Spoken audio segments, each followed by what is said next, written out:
Hello students, आज हम constructions के एक्सरसाइज 11.1 कंटिन्यू करेंगे। Construct the following angles and verify by measuring them using a protractor. अभी क्या है 105 डिग्रीज। 105 को आप कैसे लिख सकते हो? 90 plus 15, correct. 90 plus 15 is equal to 105 degrees. पहले क्या किया था हमने 75, अब हम क्या कर रहे हैं 105। Very easy. देखो सबसे पहले आप क्या करोगे, आप एक लाइन ड्रॉ करो, ठीक है। फिर उसको नेम दे दोगे ए बी। अब एक कंपास को आप रखो पॉइंट ए पे, ठीक है। एंड कुछ रेडियस लेके आप सेम वही आप ड्रॉ करोगे, करेक्ट।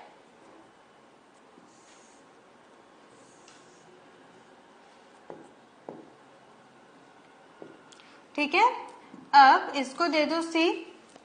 हमें क्या करना है 105 ड्रॉ करना है, 105 कंस्ट्रक्ट करना है। तो सबसे पहले आप 90 डिग्री ड्रॉ करोगे, तो AC मेजर लेके सेम आप यहाँ पे आर्क 1 एंड आर्क 1 से आर्क 2 कट करोगे।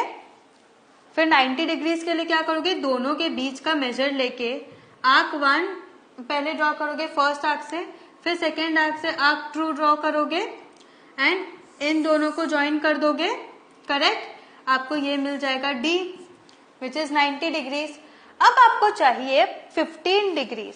अब 105 90 के बाद आता है, तो अब 105 कुछ इस तरफ यहां पर आएगा, करेक्ट। अब देखो जब ये 60 डिग्री होता है, जो फर्स्ट आर्क 60 डिग्री होता है, तो फर्स्ट आर्क से जो ये आप सेकेंड आर्क बनाते हो, ये सेकेंड आर्क होता है 120 डिग्रीज। कितना 120 डिग्रीज।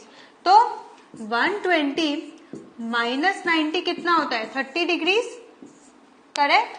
मतलब ये D और इस आर्क के बीच का जो ये मेजर है वो 30 डिग्रीज है। आपको क्या करना है 15 ड्रॉ करना है। तो अगर आप इसका एंगल बाइसेक्टर ड्रॉ कर दो तो वो 15 हो जाएगा। सो अब क्या करोगे, इस आर्क पे आप अपना कंपास रखो, ठीक है। डिस्टेंस लो इन दोनों का, ठीक है।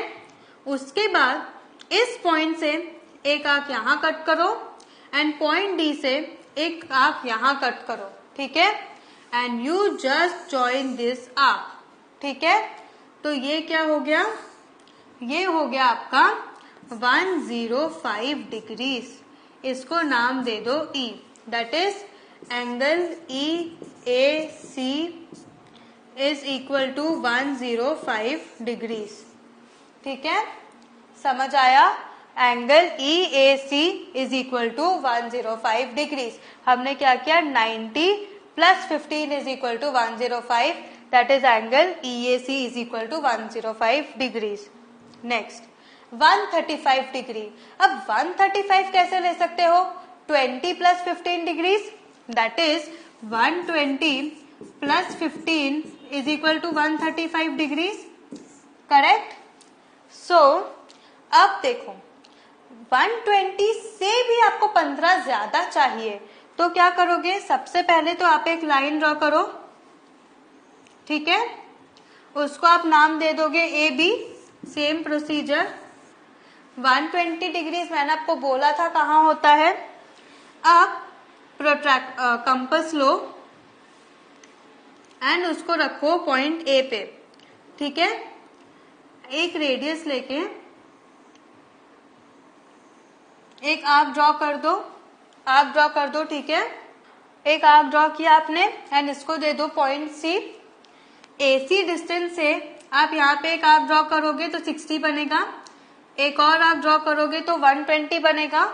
एंड अब वन स्टेप एक्स्ट्रा, क्या, ये 120 से भी सेम डिस्टेंस लेके आप यहाँ पे एक आर्क ड्रॉ करोगे, ठीक है। वो क्या हो जाएगा 180, ठीक है। तो मतलब जब आप इसको ज्वाइन करोगे तो आपको मिल जाएगा एक स्ट्रेट लाइन, ठीक है। आपको चाहिए 135, तो 120 तो आपको चाहिए ही, इसीलिए 120 और वर्टेक्स A को ज्वाइन कर दो, तो ये 120 हो गया। अब आपको चाहिए 15, ठीक है। तो यहाँ पे जो आपको ये डिस्टेंस मिला, इससे आप इसका एंगल बाइसेक्टर लोगे, दैट इज 120 और इसके बीच में आप यहाँ पे प्रोट्रैक्टर रख कंपास रख के एक आर्क लोगे, फिर यहाँ से सेम आप दूसरा आर्क लोगे, करेक्ट, एंड आप इसको ज्वाइन कर दो, ठीक है। अब देखो ये आपका 60 था, 60 से 120 हुआ, 120 प्लस 60 कितना होता है 180, तो ये 180 हुआ, तो यहाँ पे 180 माइनस 120 कितना हुआ 60 डिग्रीज। आपने यहाँ पे इस 60 डिग्रीज का एंगल बाइसेक्टर ड्रॉ किया, तो ये 60 डिग्रीज का एंगल बाइसेक्टर 30 डिग्रीज हुआ, करेक्ट, बट आपको चाहिए 15 एंड 135, तो मतलब अब आप 120 एंड ये जो आपने एंगल बाइसेक्टर बनाया, इन दोनों के बीच का मेजर लेके फिर आप एक एंगल बाइसेक्टर ड्रॉ करोगे, करेक्ट। तो सेम यहाँ पे पॉइंट रखो, अपना कंपास रखो ये, और इस पॉइंट डी से एक आर्क ड्रॉ करो एंड पॉइंट डी से सेम मेजर से एक आर्क कट करो एंड लाइन ड्रॉ कर दो जॉइनिंग वर्टेक्स ए। तो ये क्या हो गया आपका, ये हो गया 135 डिग्रीज। समझ में आया कितना हो गया 135 डिग्रीज। इसको पॉइंट एफ दे दो, ठीक है, क्योंकि पॉइंट ई कौन सा होगा जो आपने सबसे पहले आर्क ड्रॉ किया, correct. So therefore angle F A C is equal to 135 degrees. समझ आया हमने क्या किया। 135 कैसे होता है, 135 कैसे होता है 120 plus 15 degrees, that is 120 plus 15 is equal to 135 degrees, correct. तो समझ में आया, स्टेप 1 हमने 120 ड्रॉ किया, फिर 120 और 180 के बीच का हमने डिस्टेंस ड्रॉ किया तो हमें 30 डिग्रीज मिला, फिर 30 डिग्री और एंगल पॉइंट डी के बीच का एंगल बाइसेक्टर ड्रॉ किया तो हमें मिला 15। सो 120 प्लस 15 इज 135 डिग्रीज, करेक्ट। तो अभी आप क्या करोगे, पहले वेरीफाई यूजिंग द प्रोट्रैक्टर। तो यहाँ पे प्रोट्रैक्टर आप कहाँ रखोगे, प्रोट्रैक्टर का जो ये देखो, आपको पता है कि हर एक प्रोट्रैक्टर के बीच में एक ऐसी लाइन होती है that indicates the mid point of the protractor.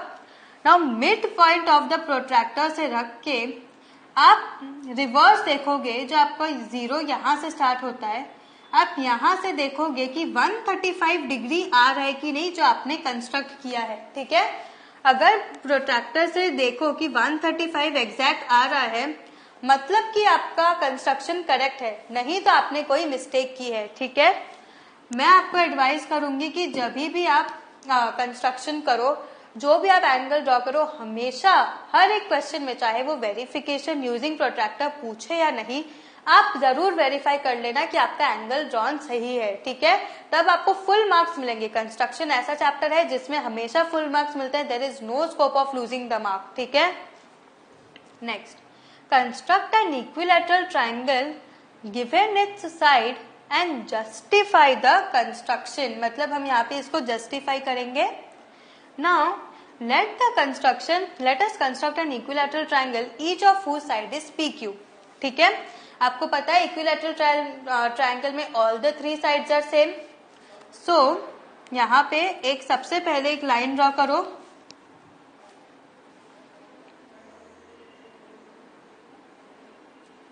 ठीक है, उसको नाम दे दो ए, पी एंड क्यू, क्योंकि मैंने बोला है कि each side is P Q, ठीक है। तो पी क्यू साइड से अब आप क्या करोगे, अब आप कंपास लोगे, कंपास को पॉइंट पी पे रखोगे, पॉइंट पी से आप क्यू तक का डिस्टेंस लोगे, ठीक है, क्योंकि इक्विलैटरल ट्रायंगल की क्या प्रॉपर्टी है, all the 3 sides are same. So P Q distance लेके पॉइंट पी पे कंपास रख के आप एक आर्क ड्रॉ करोगे, ठीक है, एंड फिर कंपास को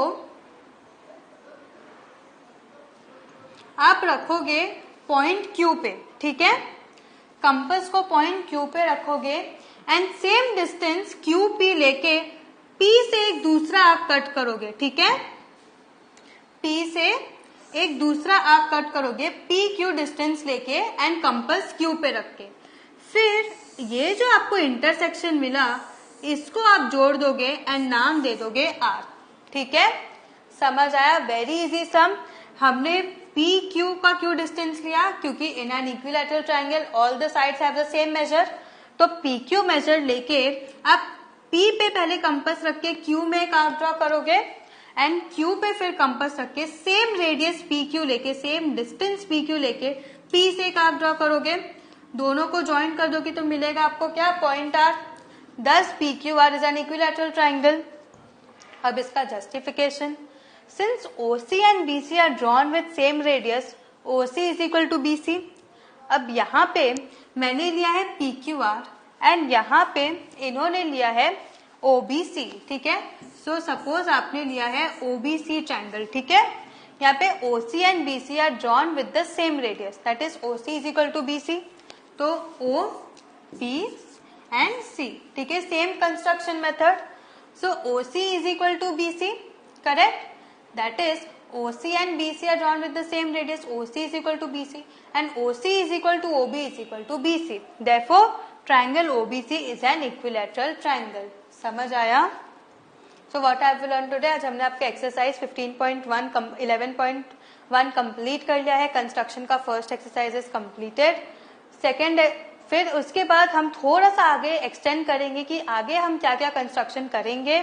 तब तक have a good practice of this. अब मैं सजेस्ट करूंगी कि हमेशा आप स्टेप्स पहले आप कंस्ट्रक्ट करो, फिर स्टेप्स टू कंस्ट्रक्शन लिखोगे, स्टेप वाइज पॉइंट वाइज लिखोगे, पैराग्राफ फॉर्म में नहीं लिखोगे।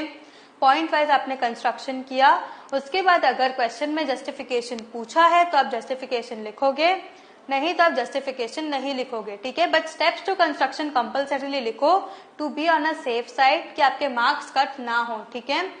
It will hardly take you 1 to 2 minutes to write it, ठीक है। Have a good practice. Thank you.